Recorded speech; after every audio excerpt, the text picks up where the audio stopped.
I'm no Bob Barker, but I do know that the price is right on this bourbon in front of us right here. This is a pour we cannot wait to try. It was sent to us from Bob from our Patreon community, and we're really looking forward to getting into it. That's where you go. And you say, I'm Aaron. I'm Aaron. And I'm Josh. And we're Stuff and Whiskey. I'm sorry, I was just thinking about Bob and Bob. Bob Barker, and then Bob sent us this pour. It's Bobception. Bob squared. Bob squared. I'm sorry. We're Stuff and Whiskey. Yeah. And thank you for joining us. And this channel is all about us just having some whiskey and talking about whatever other stuff comes up while we're doing that, because we believe the best pours shared are the pours that you do share with other people. So the best pours consumed are the pours that are shared. There you go. And we're here to have this pour with you. This is something that's come out recently. We're going to find out blind if it's something you should be looking for, something we want to be looking for ourselves. So thanks to Bob for sending this. Let's get right into it on the nose. Oh. Sweet. It smells sweetness. Fruity. Yeah. This has got the old bolo fruit effect. Mm-hmm. It smells nice. It smells sweet. It smells bourbon-y, I would say. It could be a rye, but it smells like bourbon. We are legitimately blind so that you get an honest opinion. And the only reason we know that the price was right was because Bob said that in his note to us. Bob said that the price was right. He sure did. That's why he bought it to send to us, but we don't know what it is. All right. Let's get down the hatch. Okay. R.I.P. Bob Barker.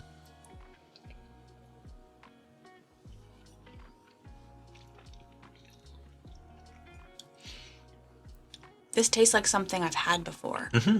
Yep, I would agree with that. But I like it. It's pleasant. This is lovely. It's easygoing.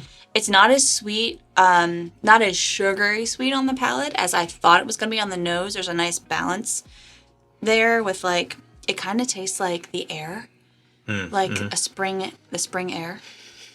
Yeah. And I really like that. All right. Second sip.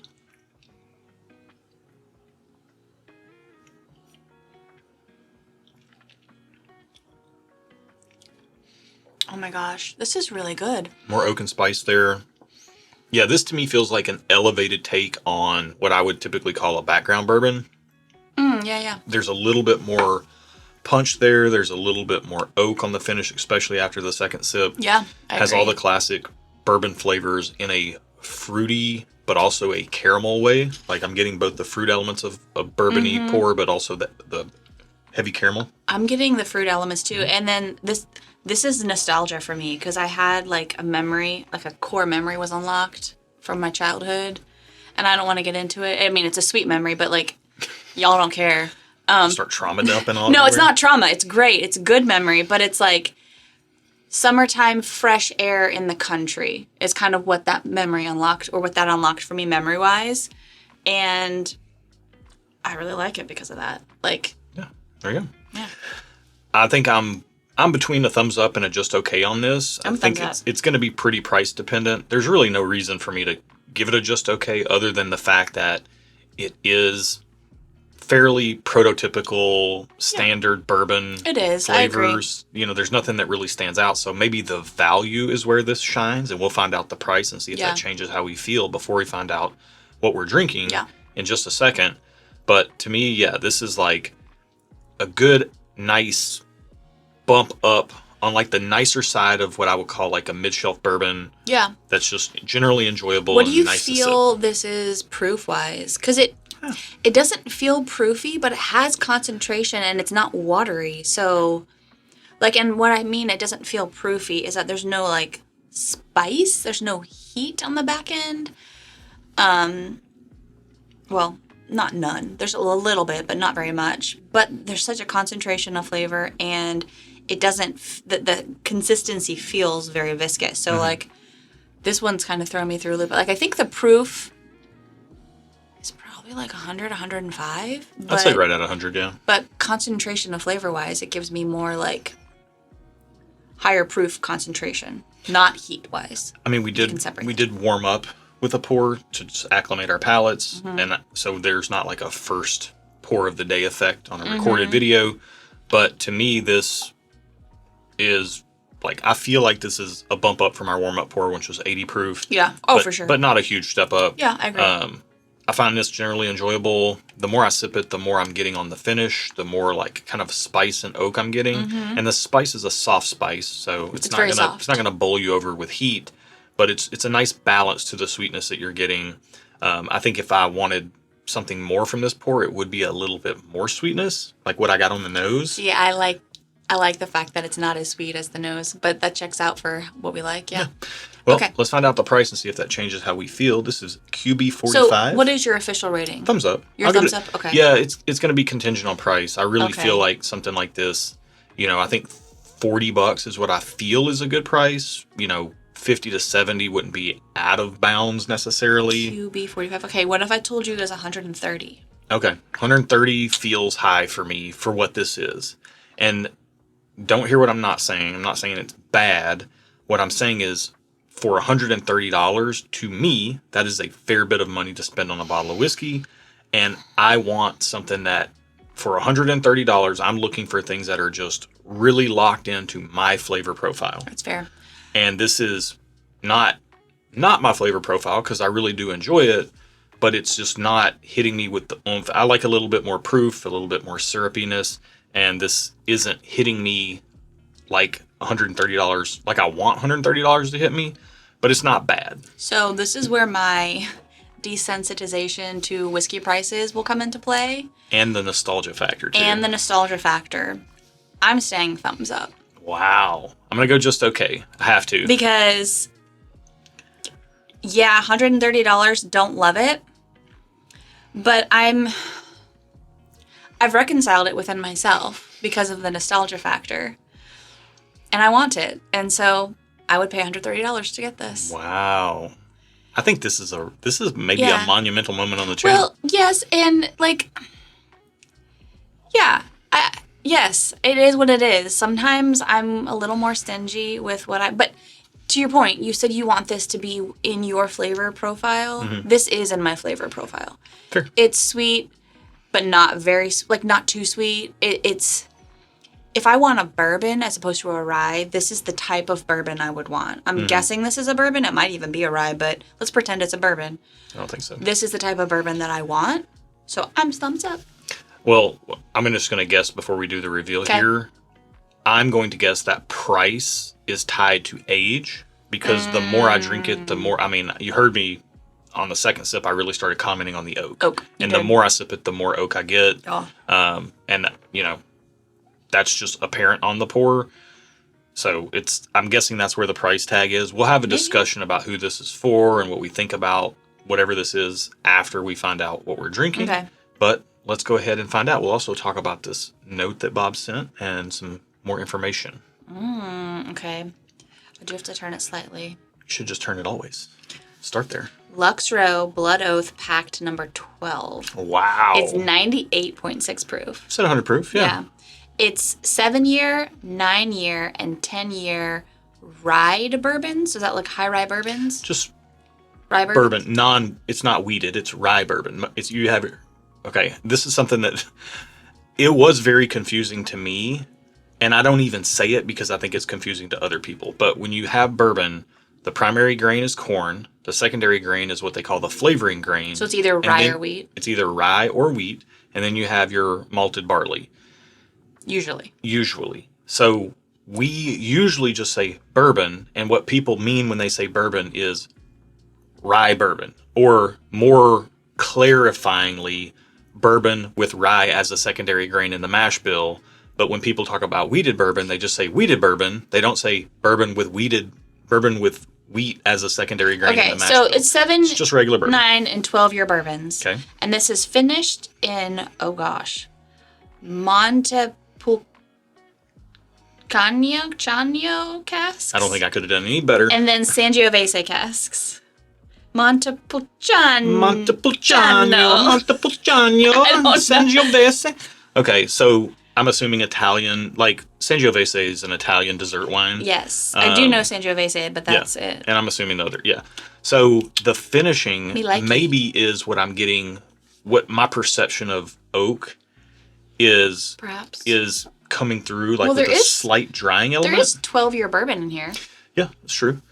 But I'm getting what I thought was oak is kind of coming through with like a slight dryness, and that's probably the finishing cask. But look, I'm not a big Blood Oath fan, typically speaking, and I haven't had a lot of Blood Oath. I think I've had maybe 2 or 3 in the past. Definitely not anywhere near all 12.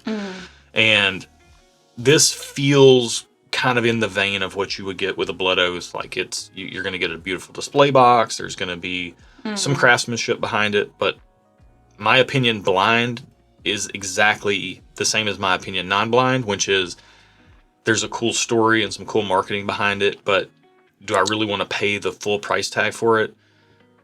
Probably not. But they are fun to try. I like it. So I would probably be more inclined to grab a pour of this in a bar or a restaurant just to try it out compared to buying a whole bottle. But you like it so much from a profile standpoint that maybe we're on the hunt for one of these. So. We're not on the hunt. Okay. But, like, if you get an opportunity to buy it, I'm not going to, like, say no. But we don't need to hunt for it. Quickly, I do want to mention Bob sent a nice note. Okay. And he said, he thanked us, said, first of all, thanks for everything you do to make my personal bourbon journey as fun as it's been so far. So if you feel that way as well about our videos, we are honored to do so. Like I said, we just like to hang out and have whiskey together and with friends. That's what we're here to do. So really appreciate you being here. If you feel like Bob, give us a thumbs up down there and then think about subscribing to the channel. We should start saying just give us a thumbs up. I like saying give us a thumbs up down there. I don't want you to say that anymore. It's down there though. I find it offensive. Okay. He talks about spending a lot of time chasing hype bottles, and he's kind of on the back end of that now in his bourbon journey. He mentioned how he really likes our barrel picks, and he finds that his palate aligns with ours. And if we both like something, that it's something that he can really enjoy. He mentioned how our Natural Barrel Company Wonder Wheat pick changed the way that he hunts for bourbon, and it's his #1 favorite bottle that he owns right now. Wow. Followed closely by our Old Forester single barrel strength pick, King of the Forest. Okay, nice. So that's pretty cool. Some very kind words from Bob there. And much like Bob, if you want to get our barrel picks, you can do so through our Patreon, linked in the video description below, right at the very top. Our barrel picks exclusively released to our Patreon community. The reason we get to go do barrel picks is because of our Patreon community. So it's a nice symbiotic relationship where you support the channel, you support the barrel picks, we go pick barrels that we put our stamp of approval and make them available to you guys. So that's what we do. That's what we like doing. We like sharing the whiskey hobby. Like I said, I'd rather drink a bottle of rare breed with a friend than I would drink the most expensive bottle of whiskey all by myself. And that's the way that we both feel about whiskey. And that's what our community is all about. And one of the perks of that is us being able to go and do barrel picks and make them available to y'all. So it's a ton of fun. Check out Patreon or just get some behind the scenes content over there if you want, or get plugged into our Discord for some more community action if you want to talk whiskey all day. But Blood Oath, should you be hunting it? Only you can decide. Only you can prevent forest fires. I would say that this product line on the whole is more marketing fluff than it is substance, but the whiskey's not bad. It's just maybe not worth the money, depending. So it's kind of like if you can try before you buy, do. And the last note I'll say, this is the 12th release. Every release is different. So it's not like, oh, we said 12, like I said 12 was all right. Aaron really liked the profile. I'll just keep an eye out for 13.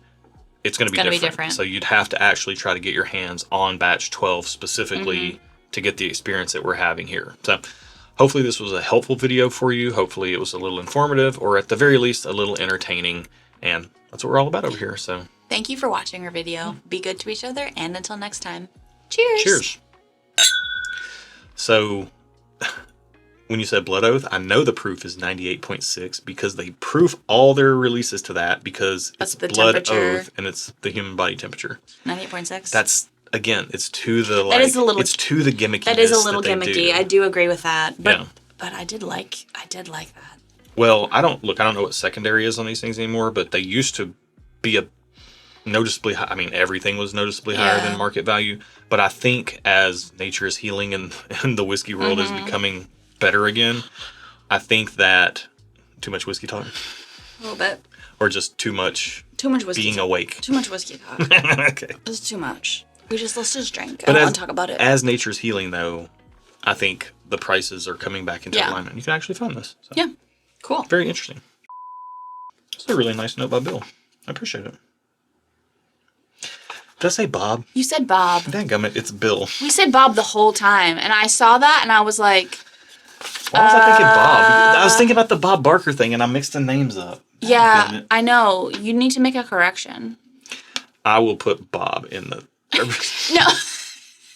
Bill. So every time we say the word Bill... This is why I just call people man. Every time you say the word Bob, you need to put the little asterisk and say Bill, and it has it flash up on the screen. So you got to do some editing on this one. I was just so locked in on the Bob Barker intro. Did you hear me? Yes. What I said? I'm not going to do that. Josh. I'm not going to watch the entire video. You need to do that. We mispronounce... Okay. Not saying someone's name is very important. I will watch. Let me make a note to myself in this. Like, names matter. Yes, names do matter. And when you have Bill and Bob so close together... Just do that, okay? Let me see here. Text. Josh. And I also made a comment about Bob and Bob. I know. Because of you. Video. Because I believed you. This is... I had to... All right. Watch this. Watch this. I need to verify everything from now on with myself. Watch this. With my own eyes. I'm going to do a little... All right. Grab the audio. All right. Ready? Bill. Bill. Bill. Bill. All right. I'm going to make that a sound clip, and I'll just pull one or the other, and I'll just drop it right in when I say Bob. I'm sorry, Bill. That's my bad, man.